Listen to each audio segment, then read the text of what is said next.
Hello everyone, this is CJNovo992 and today we're back for another brand new video and trips.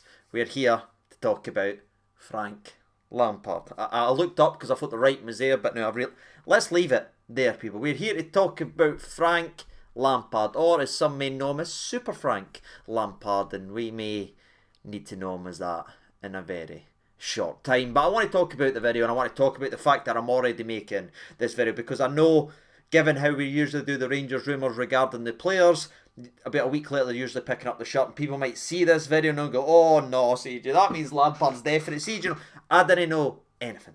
Troops, right? I'll be honest with you, there is three names that I believe that it's between and the Rangers have or will speak to, and I believe that Frank Lampard is one of those three. But again, they are completely different ways and approaches regarding managers. They have interviews, they speak to everybody, they look at it and they pick the best project for that, and I believe that Frank Lampard is a part of that discussion, and I plan over the next week or so to speak about each of the three candidates in their own separate video. And I thought I'd start with maybe the one that's down here for me and work towards the ones that I actually like. But considering the fact that I was absolutely on the Gio hype train and I was absolutely aboard the Michael Beale hype train, maybe the fact that Lampard's down here means he was going to turn out pretty excellent. But I wanted to address that, people, because I know what you're like in the comment section below regarding Rangers rumour videos. It is slightly different and I'm not guaranteeing that Frank Lampard will be there, but it is a major talking point. I do believe Rangers are or have spoken to the laddie and he's a genuine candidate. So let's go ahead and look at the good, the bad and the ugly of Super Frank Lampard's managerial career. And I feel like that's an important thing to say. We're looking at him as a manager because as a player, phenomenal. One of the best midfielders and one of the few midfielders that had the innate ability to somehow find spaces in defences. His goals that he scored. An incredible football player that won pretty much everything, I believe, at club level. In fact, I think he has won everything at club level, right? So anything I say is nothing personal to him or his playing career. Phenomenal player. But we're not signing him as a player, we're signing him as a potential manager of this football club, so that is what we need to look about. And it has been a sharp decline from a serial winner in terms of a player to a manager that has simply won nothing. Troops, not a thing. Good wee moments and maybe objectives in terms of seasons, but in terms of silverware, out of the three names that's on the list that we're going to be talking about over the next week, he is the one that has won nothing. That doesn't give you the fear, people. The rest of the video probably will. But before we do speak about maybe the biggest issues and all that, because again, I'm not going to hide, I'm not going to try and say I do not like the potential announcement of this one. I'd rather it be, again, one of the other two that we're going to speak about. Lampard does give me the fear because I've watched a lot of his teams and they look absolutely clueless. I mean, I believe this is my tweet from last year, long before we were ever linked with Lampard, when I was watching this man manage. First line, I like Frank Lampard. I do. I like Frank Lampard.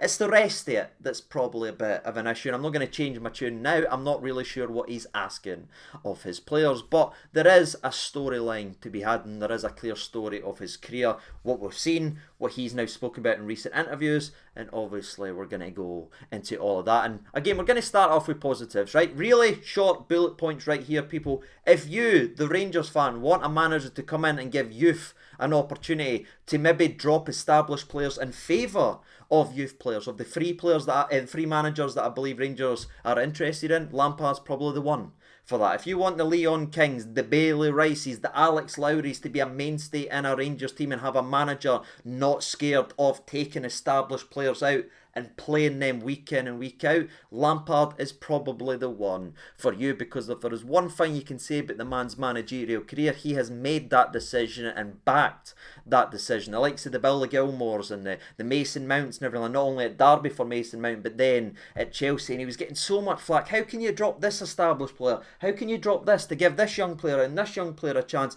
And go on and look at some of the young players that he did give opportunities, not even just the two we mentioned, the likes of the Tamoris, now killing it at AC Milan. He is a manager that believes if you are good enough, you are old enough, and he will give you an opportunity to play. And I imagine the three names, Leon King, Bailey Rice and Alex Lowry, are all thinking, well, Lampard, I'd take. And people, if you're looking for someone to come in and maybe make some changes in terms of established players and take them out of the final line, take them out of the squad and make them hungry again to be able to deserve starts, again, Lampard's probably the one for you on that aspect, because again, that is what he has shown in his managerial career. No afraid to make the big decisions, even though if it annoys the fans regarding established players. I can't believe Kante's not playing, I can't believe this guy's not playing, I can't believe this guy's not playing, but if they weren't performing, he takes them out. The names didn't really matter to Lampard, and again, if you want youth to be really given an opportunity like we promise and we pretend that we actually do, then he's probably the one for us. But that is kind of it regarding the overall pros. He does play a 4-3-3 for the majority of his career, apart from in his own admission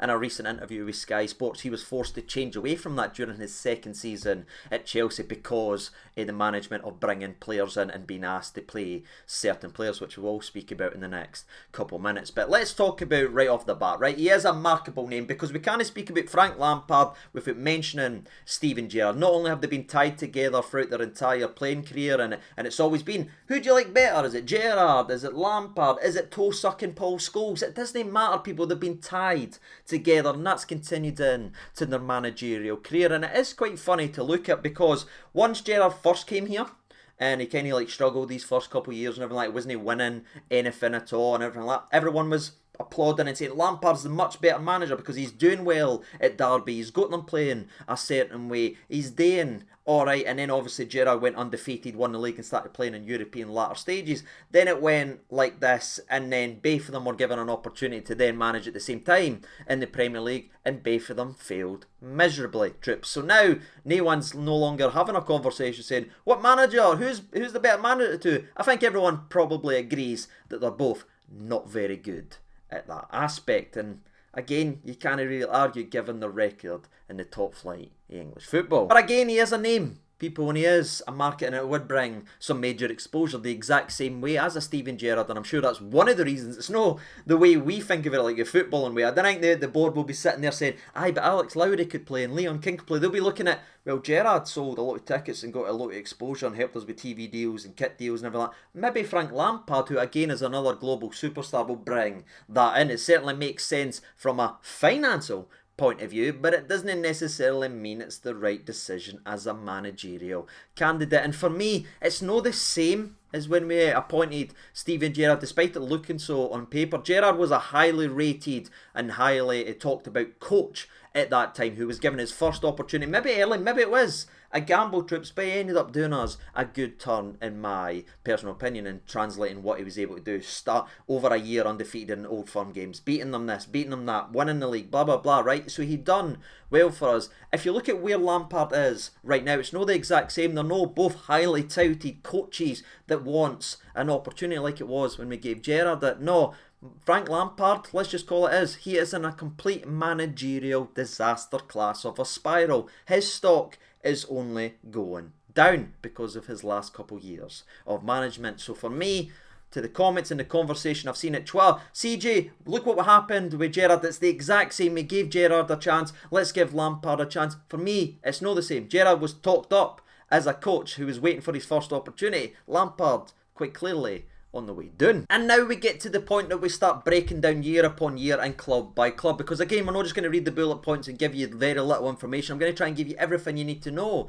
regarding the potential manager of this football club. And let's start off where, again, he was given some praise and given some plaudits for his work down at Derby, down in the Championship, playing a certain style. Again, the 4-3-3, which he hang, it's very attacking. A lot of people getting in the box, they were scoring some goals, but again, they were susceptible a lot to counter-attacks, and he didn't win the Championship. He never won the playoffs. They got them there, and he got them to a playoff final, troops, but they lost 2-1 to Aston Villa. So aye, he got them to the dance, but failed, but obviously done a lot of good work at Derby County with a lot of the young players who was given an opportunity. Again, a bit of a theme right here. They started to kick on, they started to perform, and Chelsea were an absolute mess at the time. Again, they picked up the phone and says, you can work with youngsters, we're in a wee bit of financial difficulty regarding banning and potential signings and everything like that, so maybe come up the road, Super Frank, and try and do what you do right here, which is man manage. He's a pretty good man manager in that aspect, and he ended up leaving Derby, having managed for a total of 57 games in which he got 26 wins, 15 draws and 16 losses, Trips. Again, no a glowing recommendation or a glowing CV, but he'd done well with them, got them all the way to the dance where they fell just narrowly short. During that time, by the way, they scored 103 goals and conceded 80 goals during that period as well, showing, yes, he scores goals, but he's also very susceptible to conceding them as well. And that was his time at Derby. He then moves on to his dream job again. Lampard go Chelsea. At this point, there was a lot of rumours about Gerrard being the next up at Liverpool. It was following that route. And how did it go for Frank Lampard? And I'll be honest with you, people know how I feel regarding Frank Lampard, as a manager. I'm not really feeling this one. It makes me very, very nervous. But I think if you look at his first season at Chelsea, considering they were in terms of a signing ban and they couldn't bring in new players, and he had to establish a lot of the young academy players and give them opportunities, the Reece Jameses, the Tomores, the Tammy Abrahams, the Mason Mounts, the Billy Gilmores. He looked in at all that and maybe pushed away some of the high profile and high wage players and said, no, I'm going to play this way, and it worked out tremendously. Tammy Abraham finished the top goal scorer. Mason Mount was a very, very good player for them. Billy got a wee bit of games here or there and performed and certainly started catching some eyes, and it started very well during that. They only made one signing, by the way. That's right, a team that was under a transfer ban still made one signing for £40 million as they brought in Kovacic, who again is a very good player. But that was it. They lost the likes of Hazard that season and so many good players. But again, he looked at the youth, he brought in some of the boys for the academy, he gave other people an opportunity that wasn't getting a sniff. And for me, they've done very well on their way to finishing fourth. Now I say fourth as a good thing because at that time you had the likes of the Liverpools and the Man City just battering each other at 90 plus points. They were just so far and above, and again because of the restrictions that was on him, because he was having to rely on youth players, to him to get fourth was actually seen as a success, as also was making the FA Cup final, where again they unfortunately lost 2-1. That's two big games, two cup finals if you will, that he's lost 2-1.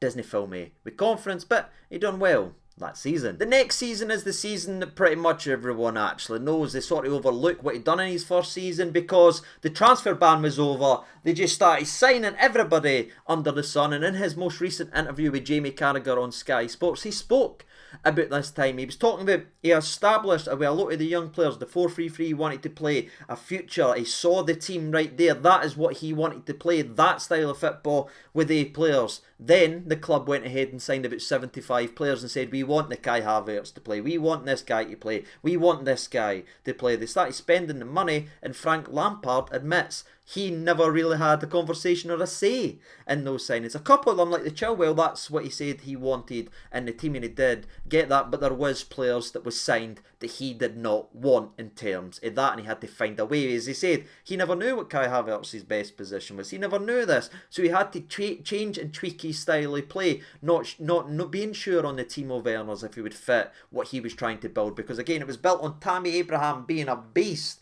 up top, a Drogba regen, if you will, the spearhead, to then the club spending a lot of money on Timo Werner and saying, nah, play him instead. It started causing some friction, it started causing some mess, and the mess translated onto the park as Lampard tried to juggle all the toys, and it just completely fell apart and looked an utter mess. And I do find that interview very telling, because I always wondered what happened.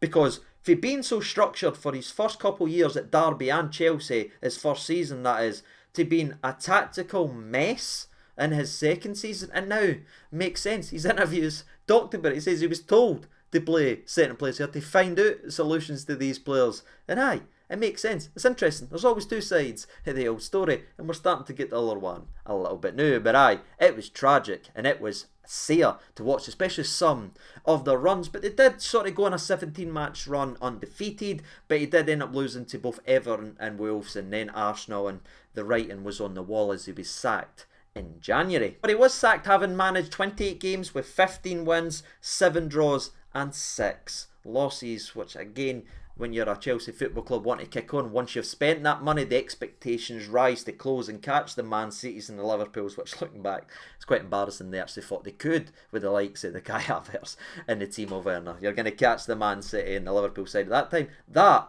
was mental thinking, but he did get sacked having had a 100% undefeated streak in the Champions League as well. A lot of people forget about that. He had 4 wins and 2 draws, helped secure them in to the next round, where Tommy Tuchel, or that's what I call him by, I've always called him it since the old FIFA days, but Tuchel came in and ended up winning the Champions League, and Lampard again helped facilitate that by getting them through the group stages undefeated, where Tuchel, for me, who is a much better manager than Frank Lampard, I'm not going to talk around it or try to say anything in case he does come here, Tuchel is a much better manager than that, and he took the talent that was sort of festering there and got a tune out of it for a while. But again, they still never came first or second in the Premier League. They finished in the exact same position, but they did win the Champions League. But what's interesting for Frank Lampard is he wasn't out of a job very long. No, it was like a week later, sacked for Chelsea and in the door Everton. Now, where I have sympathy for him for what happened in his second season at Chelsea, where the club signing players and saying, nah,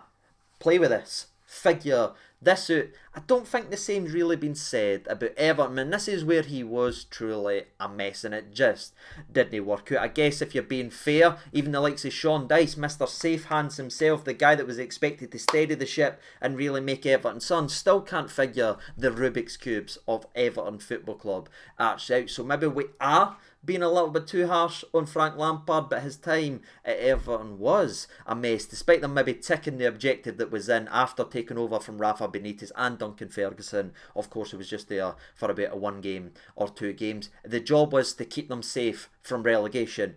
Plot point, he did do that. Maybe dramatically, but he did save them. But again, after doing the minimum or doing the objective, it was then time to kick on, and kick on he couldn't, as he was sacked again less than a year later. And again, it was the right decision because Sean Dyche was available, and that again for me makes complete sense in going and getting him. But considering what's happened with Everton since, it's not exactly turned out well. But his time at Everton had to be considered a mess. I mean, of the times that he was there over the 2 seasons, the 21 games and the 20 odd games that he played the next again season, he had much more losses than wins, having only won 12 games as Everton manager and having lost 24, being the second worst Everton manager in terms of win rate. And if you want some quick plot points, by the way, he under Roman Abramovich at Chelsea, he was the worst win rate as a Chelsea manager during his first season. Again, transfer whatever you want to say about it, but he is the worst. In his time at Everton, he was the second worst Everton manager for win rate ever. It's not exactly a glowing CV. Now you'd think to yourself, a 27.9% win rate couldn't get any worse in terms of a manager. Well, troops, we have the second stint with Chelsea. Tuchel got punted, Potter came in, he failed, and then came Lampard for around about a month and a half. Again, similar situation to what we've now got Stephen Davis doing. Just an interim manager. It was never going to be a full-time thing. They just had to get rid of Potter, or they felt they had to get rid of Potter, so they brought in Lampard just to get to the end of the season. And when I say this team limped to the end of the season, I mean it. It was horrific. It was embarrassing. Chelsea, under their new owner, just kept buying player after player after player for no tactical reason, no manager input. Make this work, make this.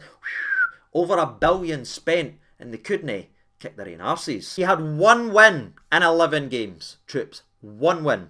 So he broke his own record for win percentage as Chelsea manager. So yeah, that's great. Record breaker, if you will. But aye, it was clearly a mess, but it wasn't really his fault. That team had down tools. That team was an absolute cesspit, and it still is, if you look at it the way it's limping from game to game. I mean, I seen a stat for Rory the other day. If you look at Chelsea's last 38 games, the equivalent of a full season, they had won 6 games out of 38 after spending nearly $2 billion over the 2 seasons. So I don't know if we could blame Lampard on that. There's something wrong with that football club, so maybe we can cut him a wee bit of slack. But the fact remains, troops, when he went back to Chelsea, won 1 of his 11 games to get them to the end of the old season. And aye, obviously he wasn't kept on or anything like that. He was just going to be an interim manager. They moved on to Pochettino, and that's where we are right now, troops, as Lampard has won 83 of his games as a manager, drawn 40 and lost 73 of those games. It's very tight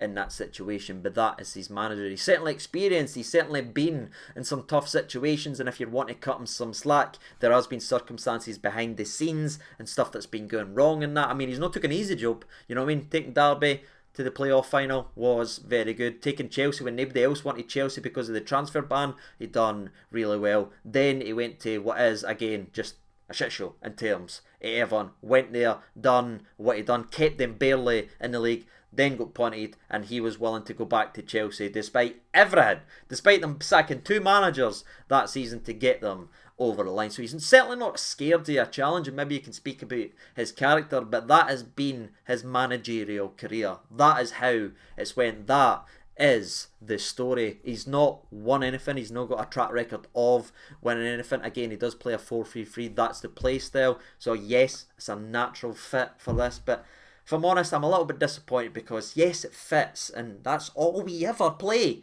But I'd just love to see a manager that plays genuine more than one striker at a time, because we've got 487 of them.